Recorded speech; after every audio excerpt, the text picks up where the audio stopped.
성경 말씀은 에베소서 5장 21절 말씀입니다.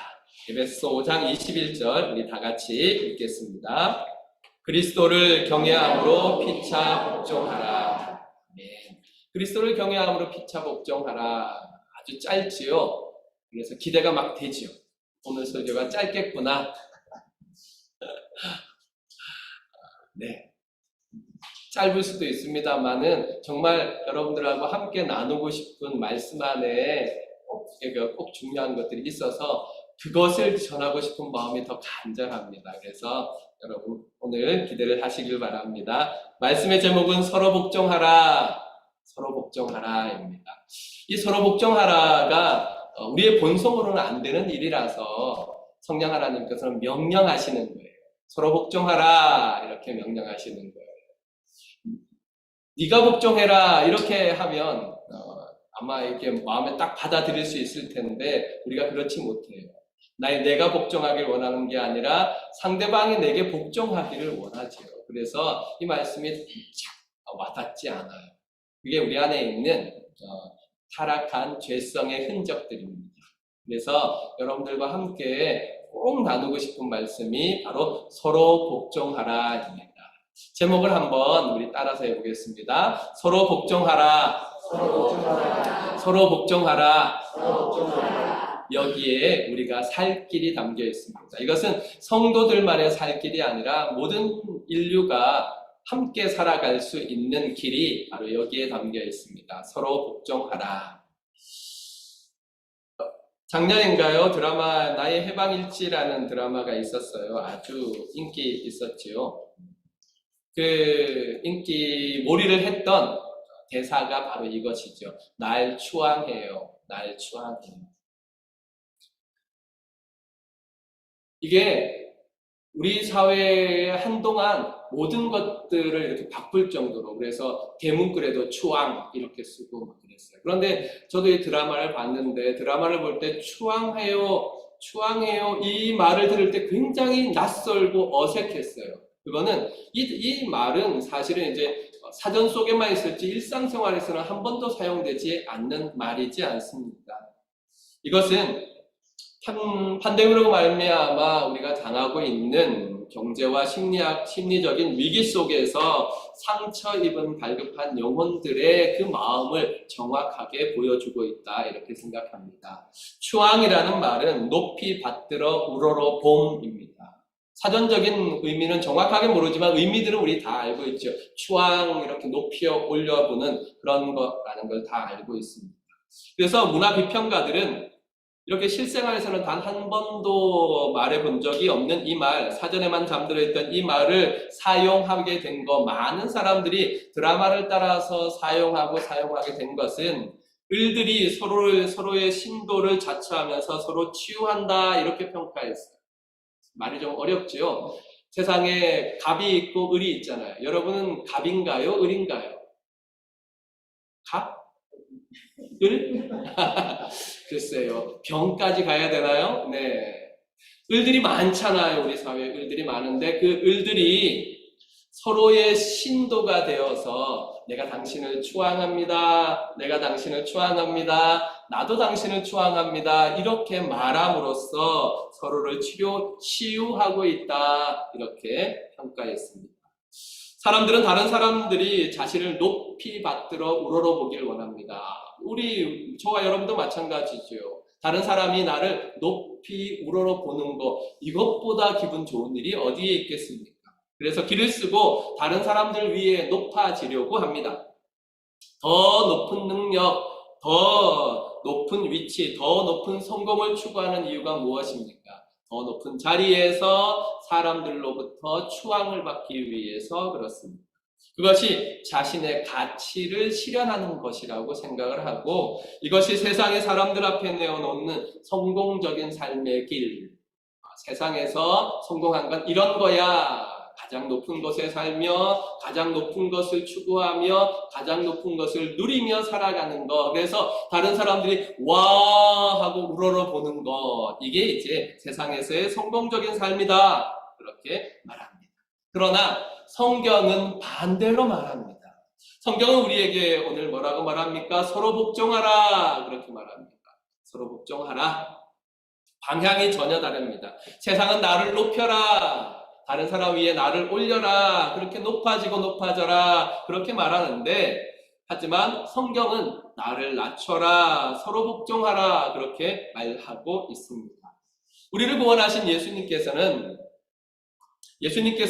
새로 세우신 새로운 사회, 곧 교회가, 그 속에 속한 새로운 백성, 성도가 주님이 제시하여 주신 새로운 윤리, 곧 말씀을 따라서 살아가기를 원하십니다.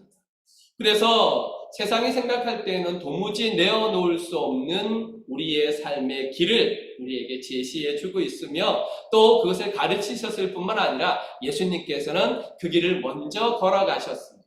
그리고 너희는 나를 따라오너라 이렇게 말씀하셨습니다. 오늘 이 새로운 윤리의 한 부분이 바로 서로 복종하라입니다. 그렇다면 주님은 우리에게 왜 서로 복종하라 이렇게 말씀하셨을까요? 그것은, 서로 복종하는 것은 성령 충만의 증거이기 때문에 그렇습니다. 18절에 이렇게 말씀하십니다. 오직 성령으로 충만함을 받으라 그렇게 말했지요. 그래서 피차 복종하라, 서로 복종하라, 이 말은 오직 성령으로 충만함을 받으라에서 나온 명령입니다. 왜냐하면 문법적으로 볼 때 우리 지난주에 살펴봤던 말씀들 기억하시지요? 지난주에 살펴봤던 19절의 말씀, 20절의 말씀, 오늘 21절의 말씀까지 이 세 가지의 말씀이 사실은 오직 성령으로 충만함을 받으라에서 나온 명령입니다. 오직 성령으로 충만함을 받으라. 그렇게 되면 시와 찬송과 신령한 노래들로 서로 화답하며 너희의 마음으로 주께 노래하며 찬송하며 라고 했습니다. 이 말은 무엇이냐면, 오직 성령의 충만함을 받으면 주를 찬송할 수 있다, 주께 노래할 수 있다, 주께 찬양하며 우리의 마음으로 주님을 높일 수 있다, 이렇게 말씀하신 것입니다. 또 20절에는 오직 성령으로 충만함을 받으면 범사에 항상 하나님께 감사할 수 있다. 그래서 지난주에 우리 찬송에 대해서, 감사에 대해서 말씀을 나눴습니다. 그리고 오늘 이제 21절에 있는 이 말씀, 그리스도를 경외함으로 피차 복종하라도 성령의 충만함을 받으라에서 나온 그 뒤따르는 명령인 것입니다. 그래서 성령의 충만하면 피차 복종할 수 있다, 이렇게 우리가 읽어야 합니다. 그렇다면 성령 충만이란 무엇일까요? 우리 성도들이 항상 원하는 것이 성령 충만을 원하지 않습니다. 성령 충만을 받고서 이렇게 찬양하지 않습니다. 기도할 때도 성령의 충만한 은혜를 주시옵소서 그렇게 기도하지 않습니까? 그렇다면 성령 충만은 무엇입니까? 우리 지난주에 말씀을 나눴어요. 성령 충만은 무엇이라고요? 성령 충만은 성령 하나님이 나를 이끄시는 대로 순종하는 것, 그것이 바로 성령 충만이라 그랬습니다. 사실 우리가 간절히 원하는 성령 충만은 예수님을 구주로 믿는 모든 사람들은 이미 받았습니다. 성령님은 우리 가운데 임재하여 계십니다. 성령 하나님 우리 가운데 충만하게 임하여 계십니다. 성령 하나님은 어떤 사람에게는 충만하게 임하고 어떤 사람에게는 모자라게 임하실 수 없습니다. 왜 그럴까요? 하나님의 존재적 특성이잖아요. 하나님이 어떤 사람한테는 100% 임하고 어떤 사람에게는 20% 임한다면 이건 하나님이 아니신 거예요. 하나님은 어디에 계시든지 하나님이시며 온전하시고 완전하신 분이셔야 되잖아요. 그래서 어떤 성도에게는 하나님이 100% 완전하게 임하시고 또 어떤 성도에게는 완전하게 임하시지 아니하실 수가 없어요. 특별히 연약한 성도라고 해서, 신앙이 연약한 성도라고 해서 성령님이 조금만 계신 것은 아닙니다. 성령님은 항상 모든 사람들에게 완전하게 계십니다. 그러니까 그 말 안 통하는 거예요. 목사님이 영험하시지요. 이런 말은 안 통하는 거예요. 그래서 기도할 때가 되면 여러분들이 어떤 분들이 와서 저한테 기도해 달라고 그러잖아요. 목사님이 기도하시는 게 더 하나님께 잘 들으시지요? 아니요, 그렇지 않습니다. 하나님의 자녀된 모든 성도들에 대해서 하나님은 온전하게 여러분 안에 있습니다. 제게 임하신 성령 하나님이나 여러분에게 임하신 성령 하나님이 동일합니다. 아멘 안 하셔도 상관없어요. 그러니까 제게 임하신 성령 하나님도 우리 허니에게 임하신 성령 하나님도 동일하신 분이시고 정말 100% 못잠펀짬입니다. 조금도 나누어질 수 없습니다. 이것이 우리에게 말씀하시는 성령 충만입니다. 그런데 왜 어떤 성도한테는 예수님이 100% 충만하게 계신 것 같고 어떤 성도한테는 이 성령님이 조금만 모자라게 계신 것 같을까요? 지난주에 말씀드렸죠. 이것이 순종의 차이다. 그러니까 성령 하나님이 이끄심에 전적으로 순종하는 성도에게는 성령 하나님의 그 이끄심, 성령 하나님께서 우리의 마음에 감동을 주셔서 이렇게 해라 하는 대로 그 이끄심에 전적으로 순종하는 성도들에게는 성령 충만이 전적으로 나타납니다. 반면에 성령 하나님이 이끄시는 대로 선택적으로 내가 요건 해야지 하고 선택적으로 순종하는 성도들에게는 성령 하나님의 충만하심이 선택적으로 나타납니다. 그러니까 성령의 역사가 우리 안에서 일어나지 아니하거나 성령의 역사가 우리 안에서 조금만 일어나는 것처럼 느껴지신다면 무엇을 점검해야 되느냐면 우리 안에 있는 성령님의 충만의 문제가 아니라 우리가 성령 하나님께 얼마나 순종하고 있느냐, 나의 순종의 정도를 우리는 체크해 봐야 합니다. 그러므로 성령 하나님이 이끄심에 전적으로 순종하는 것, 그것이 바로 성령 충만입니다. 성령님은 오늘도 우리를 이끌어 가시지 않습니까? 오늘 뭐라고 말씀하십니까? 서로 복종하라. 자, 그러니까 이제 우리한테 기회가 있어요.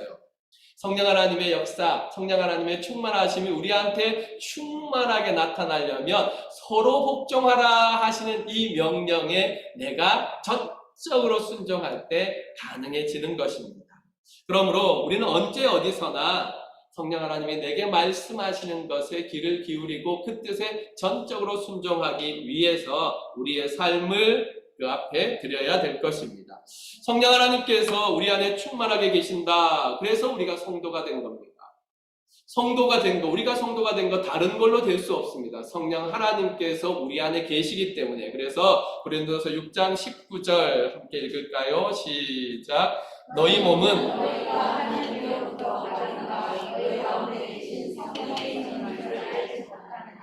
너희는 너희 자신의 것이 아니라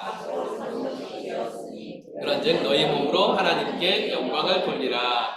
아멘. 너희 몸은, 여기의 몸은 어떤 걸 말할 거예요? 진짜 우리 몸 말하는 거예요. 뿐만 아니라 우리의 삶도 포함되는 거지요. 그래서 너희가 하나님께로 받은 바, 하나님이 우리에게 주셨어요. 무엇으로? 너희 가운데 계신 성령 하나님이 계신 전, 그래서 성전이라고 그러죠. 그러니까 우리는 가끔 이렇게 생각해. 우리의 영혼이 성전이다 이렇게 생각하는데 그렇지 않고요. 성경은 분명하게 우리의 몸, 우리의 삶이 성전이다. 왜? 성령 하나님이 우리 안에 계시기 때문에, 거룩하신 성령님이 우리 안에 계시기 때문에. 자, 그러면 이것도 한 번 더 확인하고 갈게요. 여러분이 죄를 지으면 성령이 떠나실까요?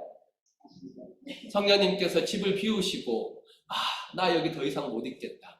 내가 원래 그렇게 생각하지 않았는데 도무지 얘는 안 되겠다. 성령님은 나는 거룩하니 이 거룩하지 않은 곳에서 못 살겠다 하고 떠나실까요?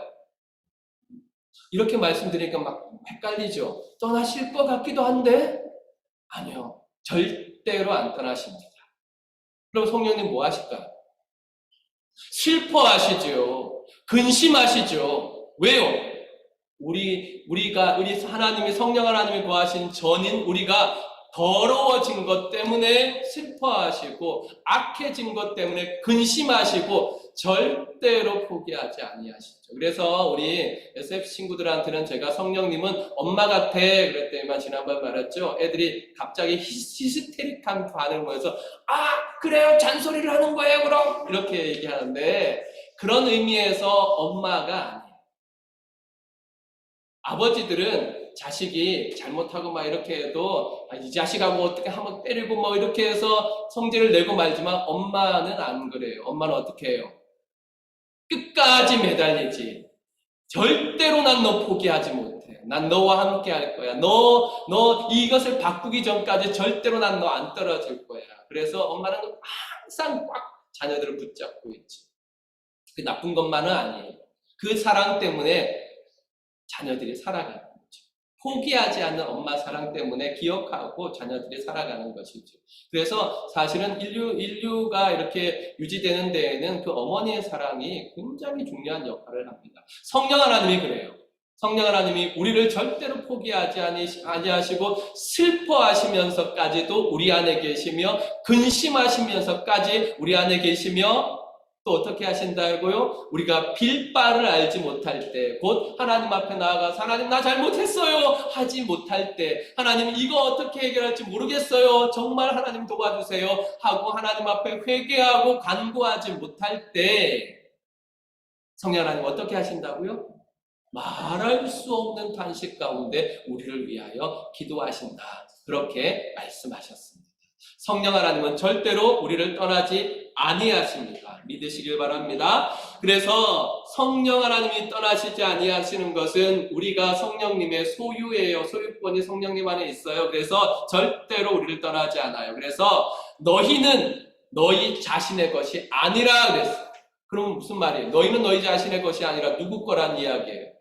하나님의 것이에요. 정확하게는 성령 하나님, 이 땅에 있는 동안에 우리의 몸, 이 땅에 있는 동안에 우리의 삶은 성령 하나님의 것이다. 그러므로 값으로 산 것이 되었으니 그런즉 너희 몸으로 하나님께 영광을 돌리라 그랬습니다.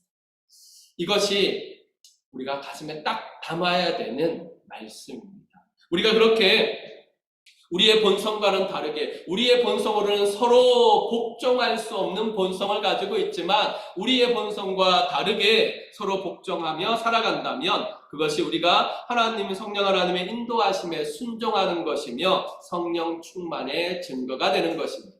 그래서 주님께서는 이 성경 말씀을 통하여 에베소 성도들에게 서로 복종하라 말씀하시고 오늘 이 말씀을 읽는 우리에게 서로 복종하라, 이것이 성령 충만의 증거라 하는 것을 말씀해 주고 있습니다.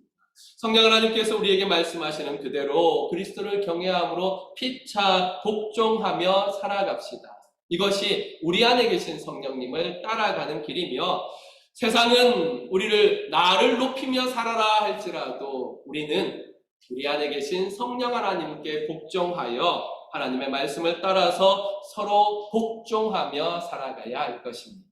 이 성령 충만의 증거가 저와 여러분에게 나타나시기를 주님의 이름으로 축원합니다. 아멘.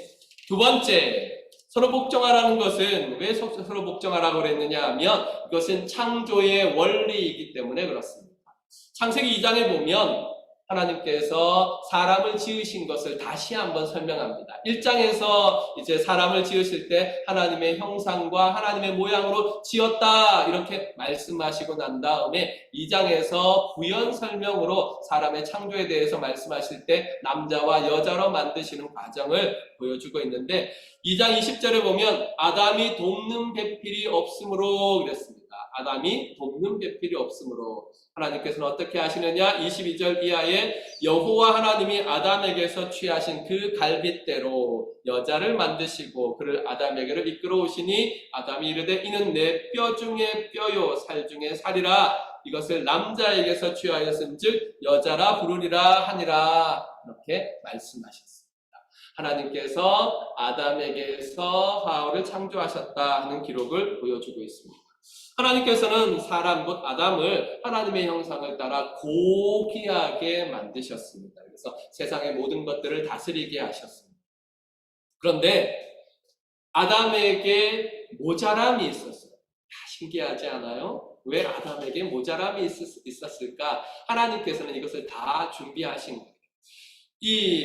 하나님께서는 세상의 모든 것을 짝을 이루어 살아가도록 하셨어요. 그런데 아담은 혼자였지. 사실 함께 살아가는 것은 하나님의 존재 특징이기도 합니다. 하나님은 삼위일체의 하나님이시지. 그래서 하나님께서는 아담과 하와가 함께하며 그것을 통하여서 사회를 이루며 가족을 이루며 함께 살아가는 것을 통하여서 하나님의 하나됨을 이해할 수 있는 힌트를 주신 것입니다. 하나님께서는 아담에게서 하와를 만드셨어요. 갈빗대를 자고 있을 때 갈빗대를 싹 이렇게 빼셨어요. 혹시 여러분 한번 확인해 보세요. 남자 갈빗대가 한 개 모자라지 않는가? 그걸 또 막 이렇게 고민하고 찾아볼 필요 없어요. 하나님이 다 채워 넣으셨어요. 이렇게 아담에게서 하와가 나왔다는 것을 통해서 보통 이제 페미니스트들이나 이런 사람들이 불만을 가져요. 이렇게 하와가 종속적인 존재란 말이야 이렇게 생각하는데, 하나님께서 아담에게서 하와를 만들어내신 것은 종속적이란 의미가 아닙니다. 열등하다는 의미가 아니라 오히려 하나님께서는 하나님의 형상과 하나님의 모양으로 고귀하고 존귀하게 만든 아담과 동일한 존재로 만드셨다는 의미입니다. 그래서 하나님께서 동등하게 우리를 만드셨는데, 그때 하나님이 사용하신 특별한 말이 있어요. 그게 뭐냐면 돕는 배필이에요. 돕는 배필. 이 말도 많은 오해를 받고 있어요. 그래서 여성 신학자들이 꽤 싫어하는 말이 돕는 배필이란 말입니다. 하지만 그것은 성경을 잘못 이해한 것입니다. 이 돕는 배필이란 말은 우리가 생각하는 것처럼 뭐 보조나 일본어를 뭐 시다바리냐 뭐 이런 걸로 이해하면 절대로 안 됩니다. 왜냐하면 이 단어 돕는 배필이라는 단어를 하나님에게도 사용하였기 때문에 그렇습니다. 히브리어로 이 돕는 배필에서 나오는 말이 에제르인데요. 에제르는 하나님께서 우리를 도우실 때 우리를 도우시는 하나님이라고 말할 때도 그대로 하나님에게 적용해서 사용했습니다. 시편 54편 4절 읽겠습니다. 시작. 하나님은 나를 돕는 이시며 아멘. 하나님은 나를 돕는 분이시다. 하나님은 나를 돕는 존재다. 돕는 배필이다 라고 말한다면 이 의미가 하나님이 나의 보조다, 어시스턴트다 이런 뜻인가요? 아니요, 그렇지 않습니다. 하나님은 나를 도우시는 분 뿐만 아니라 예수님께서도 성령님에 대해서 설명하실 때 또 다른 보혜사 이렇게 말씀하셨어요. 또 다른 보혜사. 또 다른 보혜사란 뜻이 무엇인가요? 네, 옆에서 돕는 분이라는 뜻입니다. 그래서 하나님에게도 적용된 말이며 성령님에게 적용된 말이며 또 그것은 또 다른 보혜사이기 때문에 예수님이 말씀하신 것이기 때문에 예수님 자신에게도 적용하신 것이 바로 이 돕는다, 돕는 분이라는 의미입니다.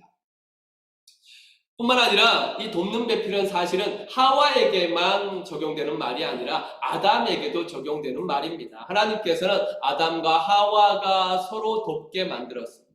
사람 인자가 어떻게 됐죠? 이렇게 됐잖아요. 여러분 보기엔 이렇게인가요? 관계없어요. 자, 여기서 어느 게 중요해요? 이게 중요해요? 이게 중요해요? 네. 둘 다 중요하죠. 이거 없으면 이거 자빠지고 이거 없으면 이거 자빠지는데 그게 사람 인자가 얼마나 오묘한지 몰라요. 하나님께서 사람을 함께하게 하신 것을 정확하게 보여주고 있어요. 근데 참 세상에 바보 같은 사람들이 참 많아요. 너 나 기대고 있니? 이게 얘기하는 거예요. 참 얘 받치고 있는 너무 힘들어. 남편이라고 하나 있는 것이 왜 이렇게 힘들게 하니? 그래서 하나님이 남편 데려가시면 어떻게 돼요? 넘어지는 거예요. 내가 바친다고 생각했지만 서로가 바치고 있는. 반대도 똑같죠. 하나님 왜 작은 걸 주셨어? 좀 큰 걸 주셔서 이렇게 만들어 주시면 내가 날고 높아질 텐데 왜 작은 걸 주셔가지고 그래? 그러면 이 작은 거 없어지면 작은도 자빠져요. 이게 바로 성경에서 말하는 돕는 배필의 의미입니다. 하나님께서는 아담에게도 하와에게도 돕는 배필의 역할을 주셨습니다.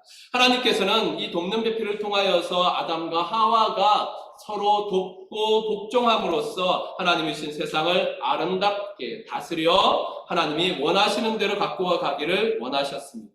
제가 주일날만 되면 신기한 장면을 봐요. 어떤 장면을 보느냐 하면 저 앞에 이제 일본 분들이 사는 아파트거든요.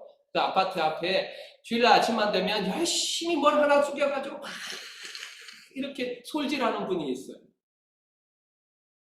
이렇게 그분은 한 시간 가까이 아마 찬양대 올 때부터 할걸요. 이렇게 막 이렇게 하고 있어요. 그게 뭐냐 하면 일주일에 한 번씩 어항 같은 걸 이렇게 자기가 이렇게 세워놓은 걸 일주일에 한 번 닦는 거예요. 그럼 이렇게 닦아서 돌보는 거예요. 어떤 때는 저렇게 칫솔질을 많이 하면 그 나무가 상하지 않을까 할 정도로 그렇게 열심히 해요. 그러니까 매주 그렇게 하시는 거예요. 매주. 그렇게 돌보기를 원하시는 거예요. 하나님께서는 세상의 모든 것들을 이렇게 하나님의 사람들이 서로 돕는 배필로서 돌보기를 원하십니다. 하지만 죄가 세상에 들어오고 난 다음에 그런 모든 관계들이 깨어져 버립니다. 서로 돕고 서로 하나가 되어서 복종하는 자세로 섬김으로 말미암아 세상을 아름답게 가꾸어야 될 사람들이 죄가 세상에 들어오고부터는 어떻게 변하느냐? 다른 사람을 끌어내려서 내가 그 위에 올라가고 다른 사람을 희생하여서 내가 살아남아야 하는 것처럼 바뀌어버립니다. 그것이 어디에서 드러납니까? 아담과 하와가 선악과를 따먹고 난 다음에 하나님을 만난 첫 번째 심판의 자리에서 딱 나타납니다. 첫 번째로 책임져야 되는 자리에서 딱 나타납니다. 아담이 뭐라 그랬죠? 아담아, 너 왜 선악과 따먹었니? 라고 물으니까 아담이 뭐라고 했어요? 그냥 그 권사님 참 착하시네. 하와 안 그랬어요. 하나님이 나한테 주셔서 나와 함께 있게 하신 그가 나한테 줘서 먹었습니다. 그렇게 말했어요. 정확하게 하와라고 이는 내 뼈 중에 뼈, 내 살 중에 있던 사랑이 담겼던 말들은 싹 사라져버리고 그 여자예요. 그 여자. 하와가 그 이야기를 들었을 때 어땠을까요? 둘이 지금 같이 서 있는 거잖아요. 하나님 앞에 하와 있고 아담이 같이 있고. 그래도 하나님께서 아담에게 아담아 너 왜 선악과를 따먹었니? 그러면 내 남편, 내 사랑하는 이 사람이 하나님 제가 잘못했습니다. 이렇게 할 거라고 기대하지 않았겠어요. 그런데 하나님 이 여자 이렇게 했잖아요. 그게 죄의 결과로 온 타락한 모습입니다. 예수님께서는 이 깨어진 관계 속에 들어오셔서 우리의 화평이 되셨습니다. 그는 우리의 화평이 되셔서 우리 안에 막힌 담, 이 죄의 담들을 헐어버리시고 하나가 되게 하셨습니다. 성령 하나님도 이 깨어진 관계를 회복하시고 계십니다. 그래서 우리에게 창조의 원리를 알려주고 있는 거예요. 서로 복종하는 거, 서로 돕는 배필이 되는 거, 이것이 우리가 온전하게 살아가는 길이라 하고 분명하게 말씀해 주고 있습니다. 그러므로 모든 성도들은 서로를 에제를 곧 돕는 배필로서 우리를 창조하신 하나님의 뜻을 따라서 서로 복종하며 서로를 세우며 살아가야 할 것입니다. 그래서 여러분들과 함께 이렇게 고백하고 싶어요. 나는 당신의 에제르입니다. 나는 당신의 돕는 배필입니다. 하나님의 뜻을 따라 당신을 돕는 자가 되겠습니다. 이렇게 함께 고백했으면 좋겠어요. 기니까 여러분 다 기억 못할 수 있잖아요. 저를 따라서 해주세요. 나는 당신의 에제르입니다. 나는 당신의 돕는 배필입니다. 자, 이제 옆에 있는 분하고 한번 해보세요. 부부가 계시면 더 좋고, 부부가 계시면 더 좋고. 자, 나는 당신의 에제르입니다. 나는 당신의 돕는 배필입니다. 하나님의 뜻을 따라 당신을 돕는 자가 되겠습니다. 근데요, 정말 놀라운 일은요, 우리가 이렇게 고백할 때 그 사람이 달라 보여요. 나는 하나님의 뜻을 따라서, 하나님의 창조의 원리를 따라서 당신을 돕는 자가 되겠습니다. 얼마나 그 사람을 볼 때 우리의 마음이 바뀌는지 몰라요. 왜냐하면 하나님께서 이것을 사람이 살아가는 창조의 원리로 만드셨기 때문에 그렇습니다. 복종이라는 말을 사단은 참으로 우리에게 악한 선입견을 가지게 만들었어요. 예수님이 이 땅에 오셔서 아버지 하나님께 절대 복종하며 사셨습니다. 그렇다고 해서 예수님의 위치가 떨어졌습니까? 아니면 예수님의 가지고 있는 고귀한 헌신과 가치가 떨어졌습니까? 아니요, 그렇지 않습니다. 아버지께 복종함으로 말미암아 더 분명하고 확실하게 예수님의 길이 우리에게 드러나지 않았습니다. 마찬가지입니다. 정말로 우리가 하나님께 복종하는 것, 우리가 서로 하나님의 말씀을 따라서 서로 복종할 때 우리가 생각하던 어두운 복종의 그런 모든 의미들을 다 깨어버리고 복종이 담고 있는 신성한 가치, 복종이 담겨있는 거룩한 가치를 체험하게 될 것입니다. 그럴 때 우리는 하나님을 향하여 또 우리의 이웃들을 향하여 진정한 헌신을 할 수 있습니다. 이런 축복이, 이런 창조의 회복이 저와 여러분에게 있기를 주님의 이름으로 축원합니다. 아멘. 마지막으로 서로 복종하는 것은 그리스도를 경외하는 것입니다. 21절에 그렇게 말했지요. 그리스도를 경외함으로 피차 복종하라 그랬습니다. 그리스도를 경외하는 것, 피차 복종하는 것은 그리스도를 경외하는 것이다. 왜 그럴까요? 그것은 여기 말씀하는 것처럼 우리가 서로 복종하는 것이 주님을 따라가는 것이기 때문에 그렇습니다. 예수님을 나의 주님으로, 예수님을 나의 하나님으로 섬김의 증거는 우리가 예수님을 따라감으로 나타나지요. 그래서 우리가 서로 복종할 때 주를 경외하는 것이며 주님을 따라가는 것이 되는 것입니다. 예수님을 따라간다고 말할 때 우리는 절대로 잊지 말아야 할 것이 하나 있습니다. 예수님이 우리의 주님이십니다. 예수님이 우리의 주님이시고 예수님이 우리의 하나님이십니다. 그래서 우리는 주님을 따라 살아가야 합니다. 우리의 이런 신앙, 예수님을 주님으로 믿는 신앙, 예수님을 그리스도로 믿는 신앙, 예수님을 하나님으로 믿는 신앙을 어떻게 표현할 수 있습니까? 그것은 주님이 우리에게 보여주신 아가페 사랑으로 살아가는 것입니다. 에베소서에 그리스도를 경외함으로 피차 복종하라는 이 명령은 아주 구체적인 예를 들어놨습니다.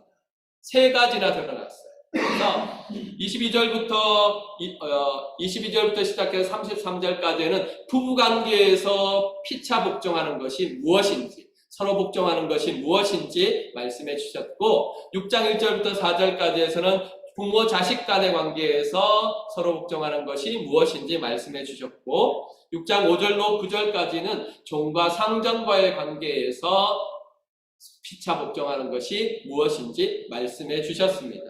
참 감사한 것은 이 각 단계마다 부부관계, 부모 자식 간의 관계, 종과 상전 간의 관계, 이 각 단계마다 딱 어울리는 사랑이라는 말을 헬라어로 구별해 놓은 것이 참 은혜롭습니다. 그래서 각 단계마다 헬라어로서 우리가 잘 이해할 수 있는 말들이 있습니다. 그것은 바로 에로스, 스톨게, 필레오입니다. 다 사랑이란 말이에요. 물론 아가페까지 다 사랑이란 말인데, 잘 아는 것처럼 에로스 사랑은 누구와 누구 간의 사랑이지요? 네, 이성 간의 사랑이지요. 그래서 육체적인 사랑, 그래서 부부 사이의 사랑을 말해줍니다. 스톨게의 사랑은 어떤 사랑입니까? 부모와 자녀 간에 있는 가족의 사랑이고, 필레오의 사랑은 형제 간의 사랑이라고 말하는데 사람과 사람 사이에 있는 사랑, 그 사랑입니다. 그리고 아가페 사랑은 어떤 사랑입니까? 하나님의 사랑이죠. 우리 주님의 사랑, 무조건적인 하나님의 사랑입니다. 이런 사랑의 관계에 있어서 우리는 각각의 에로스라든지 스톨게라든지 필레오라든지 이런 육체적인 사랑이나 또 가족 간의 사랑이나 인류애적인 사랑을 통해서도 우리가 정말로 인간다움을 유지할 수 있다고 생각합니다. 그렇습니다. 각 단계에서 제한적이지만 그러할 수 있습니다. 하지만 우리가 정말로 온전한 사랑의 단계, 온전한 인류의 단계에 들어가기 위해서는 거기에 항상 아가페 사랑, 하나님의 사랑이 필요합니다. 그래서 우리는 에로스와 스톨게와 필레오의 사랑이 아름답고 가치 있지만 그 사랑 위에 우리 주님의 사랑, 곧 아가페의 사랑이 필요하다는 것을 꼭 기억해야 합니다. 부부관계에서 에로스의 사랑에 아가페의 사랑이 함께 해야 합니다. 에로스의 사랑, 그러니까 육체적인 사랑으로만 그들은 온전하게 살아갈 수 없습니다. 무엇보다 서로 복종할 수 없습니다. 성도의 부부는 에로스 곧 육체적 사랑으로 온전히 하나가 되는 것이 아니라 그 사랑으로 잠시 동안 일정한 기간 동안 하나가 될 수 있지만 결국에는 평생을 함께하는 하나가 되는 것은 어려운 일입니다. 그때 에로스의 사랑 위에 주님의 사랑, 곧 아가페의 사랑을 더해지면 온전하게 하나가 될 수 있습니다. 어떻게 그럴 수 있습니까? 주님이 나를 사랑한 것처럼 배우자를 사랑할 수 있기 때문에 그렇습니다. 주님이 나를 사랑하시는 사랑은 어떤 사랑? 예, 무조건적인 사랑. 정말로 내가 어떤 것을 얻기 위한 사랑이 아니라, 충족시키기 위한 사랑이 아니라 나에게 더하여 주고 또 충족시켜주는 그 무조건적인 사랑입니다. 사람들은 이야기합니다. 부부가 무엇으로 사느냐. 그래서 좀 미화시켜서 얘기하는 게 그거 아닙니까? 에이, 정으로 사는 거지. 이렇게 말하지 않습니다. 아니요, 그렇지 않습니다. 사람들이 부부는 정으로 사는 거야. 사랑이 지나가면 정이 있고, 그래서 정으로 사는 거야. 오래 산 정이 있지, 우정. 그런데 그것이 아니라 우리는 그렇게 말해야 합니다. 아니야, 부부는 하나님 사랑으로 사는 거야. 라고 말해 줄 수 있어야 합니다. 이게 성도의 자신감이어야.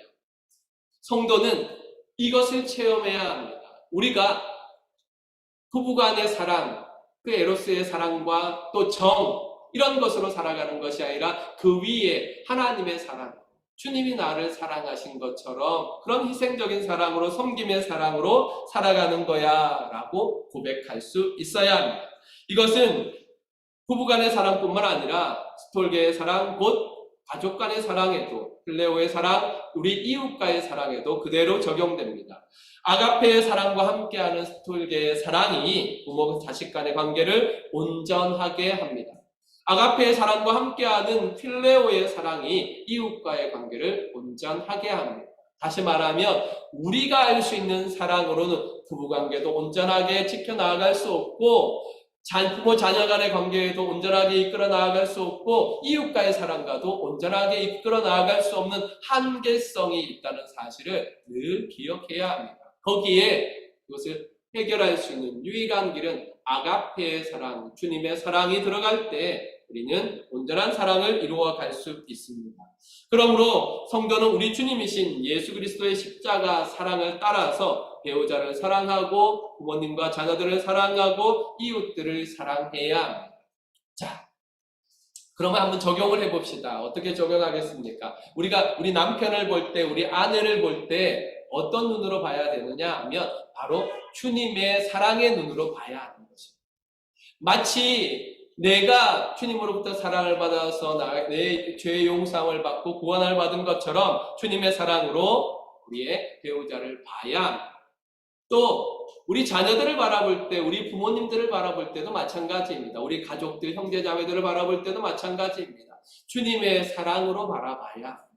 그럴 때 우리는 온전한 사랑을 이루어 갈 수 있습니다. 그래서 여러분들과 함께 기도하길 원합니다. 이렇게 기도하길 원합니다. 주님, 우리의 사랑만으로는 주님을 따라 살 수 없습니다. 우리의 사랑 위에 주님의 사랑을 덧입혀 주시옵소서.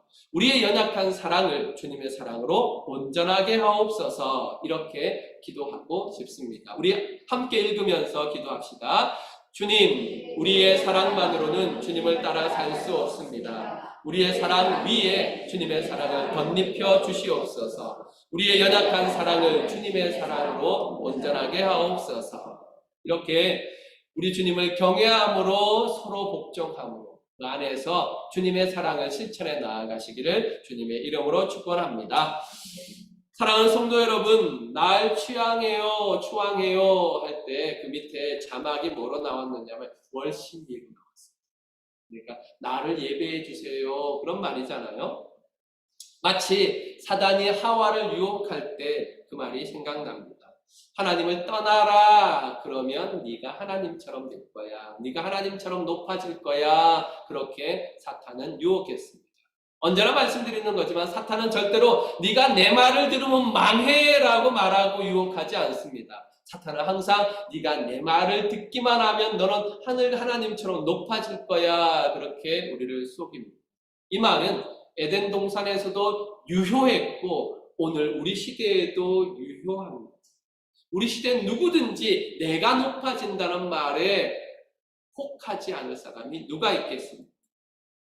주님 오시는 그날까지 사탄은 이 말로 많은 사람들을 미혹하게 될 것입니다. 그만큼 타락한 인성 안에는, 우리의 죄성 안에는 끊임없이 나를 높은 곳으로 올리려고 하는 정말로 간절한 희구가 있습니다. 성도는 그런 타락한 죄의 속성과 본성과 적극적으로 싸워야 합니다. 성도들은 나를 높이려고 하는 그런 유혹들과 절대로 싸워야 하며, 우리 속에서 죄의 본성이 다른 사람을 낮추고 나를 높이려고 하는 것이 일어날 때마다 적극적으로 싸워야 합니다. 우리는 서로 복종해야 합니다. 남을 나보다 낮게 여기라 하신 주님의 말씀을 따라서 섬기는 자로서 살아가야 합니다. 그렇게 서로 복종하는 것은 성령 충만의 증거이며, 서로 복종하는 것은 하나님의 창조의 원리이며, 서로 복종함으로써 우리는 그리스도를 경외하는 것을 증명해 낼 수 있습니다. 성도가 믿음으로 살아갈 분명한 삶의 원리, 생활의 원리입니다. 사랑하는 성도 여러분, 성령 충만하기를 원하십니까? 그렇다면 서로 복종하시길 바랍니다. 하나님의 창조 원리를 따라서 이 땅을 회복시키고 모든 관계들을 회복시키시고 싶습니까? 서로 복종하십시오. 그리스도를 경외하는 그리스도인다운 삶을 살아가시길 원하십니까? 그렇다면 서로 복종하시길 바랍니다. 그럴 때 주님이 우리에게 허락하신 은혜를 체험하게 될 것입니다. 서로 복종하라 그랬습니다. 불완전한 세상 속에서 성도는 부부관계에서나 부모와 자식 관계에서나 노사 관계에서 불공평한 대접을 받을 수 있습니다. 절절하게 느끼게 될 것입니다. 왜냐하면 우리는 성령에 충만하여서 복종하려고 하는데 뭐가 문제예요? 다른 사람은 성령 충만하지 않고 세상 충만하거든요. 자에 충만하거든요. 정말로 그럴 때 어떻게 해야 되겠습니까? 하나님, 그래서 질문을 하시는 거예요. 질문을 하시는 게, 나는 믿음으로 정말 잘 섬기고 살아가고 싶은데, 그분이, 그 여자, 그 남자가 세상 충만하여서 그렇게 섬기지 않고 나에게 복종을 강요하면 나는 어떻게 살아가야 합니까? 어떻게 살아가야 합니까? 어떻게 살아가야 해요? 어때야 돼요? 감사합니다. 예. 아는 우리는 복종해야 합니다. 아는 우리는 서로 복종하라 하나님의 말씀을 실천해 가야 합니다. 얼마나 어려운 일인지 제가 다 이해는 못할 겁니다. 왜냐하면 저는 여러분들처럼 선한 사람들만, 성령 충만한 사람들만 대하니까 저는 잘 모를 거예요. 하지만 여러분들은 잘 아실 것입니다. 굉장히 어려운 일일 겁니다. 그래서 성경은 우리에게 서로 복종하라 명령하십니다. 안타깝지만 성령 충만한 우리만이라도 하나님의 명령에 순종하며 살아가야 합니다. 그것도 성실하고 신실하게 살아가야 합니다. 그것이 바로 주님이 앞서 걸어가신 십자가의 길입니다. 그러므로 사랑하는 남편과 아내에게 신실하게 성령 충만의 증거를 보여주는 방법이 있습니다. 뭐겠습니까? 예. 남편이 성령 충만하던 세상 충만하던 관계없어요. 우리는 성령 충만하니까. 아내가 성령 충만하던 세상 충만한 관계없어요. 우리는 성령 충만하니까 항상 남편을 대할 때나 아내를 대할 때 이렇게 딱 해주세요. 여기서 안 넘어가면 그 다음 단계로 못 넘어가는데 참 불안하기도 합니다. 내 주여 말씀만 하옵소서. 하실 자신 있으세요? 없지요? 그래서 훈련해야 돼요. 따라서 하겠습니다. 내 주여 말씀만 하옵소서. 내 주여 말씀만 하옵소서. 누구한테 하라고요? 남편한테, 아내한테. 오늘 가시걸랑 한번 해보세요. 오늘 가시걸랑 집에 가서 딱 손을 꼭 잡으시고 내 주여 말씀만 하옵소서. 예, 잘 안 되실 거예요. 그래서 주여 하면서 하세요. 주여 하면서.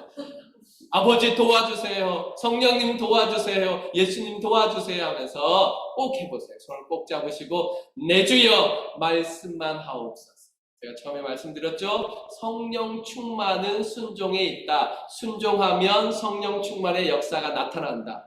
믿으시면 아멘. 가셔서 하셔요. 그래서 한번 해보세요. 그러면 성령의 역사가 반드시 일어납니다. 그 역사가 긍정적인 방향으로 일어날 수도 있어요. 그래? 왜 이렇게 될 수도 있어요. 하지만 부정적인 방향으로 나타날 수도 있어요. 하지만 어떤 반응이든지 성령 하나님 반드시 붙잡아 사용하십니다. 믿으시고 한번 해보세요. 주님을 믿는 마음으로 성령 충만에 의지하는 마음으로 내 주여 말씀만 하옵소서 이렇게 한번 해보시길 바랍니다. 두 번째, 부모님과 자녀들에게 신실하게 창조의 원리를 따라 믿음으로 돕는 자가 되시길 바랍니다. 그래서 우리 가족들에게 이렇게 해보세요. 나는 당신의 에제르입니다. 나는 당신의 돕는 배필입니다. 이렇게 해보시기 바랍니다. 한번 해봅시다. 시작. 나는 당신의 에제르, 돕는 배필입니다. 꼭 한번 실천해 보십시오. 마지막으로 우리 세상 충만한 이웃들에게 가서 성실하게 주님의 아가페 사랑을 실천합시다. 어떻게 해요? 우리 주님의 사랑으로 당신을 사랑합니다. 우리 주님의 사랑으로 당신을 사랑합니다. 이렇게 한번 고백해 보시기 바랍니다. 함께 하겠습니다. 시작. 우리 주님의 사랑으로 당신을 사랑합니다. 그렇게 우리가 그리스도를 경외함으로 서로 복종할 때 십자가의 복음은 이 어두운 세상 속에서 우리를 통하여 밝게 구원의 빛으로 빛나게 될 것입니다. 이 믿음을 가지시고 서로 복종하는 성도들 되시기를 주님의 이름으로 축원합니다. 아멘.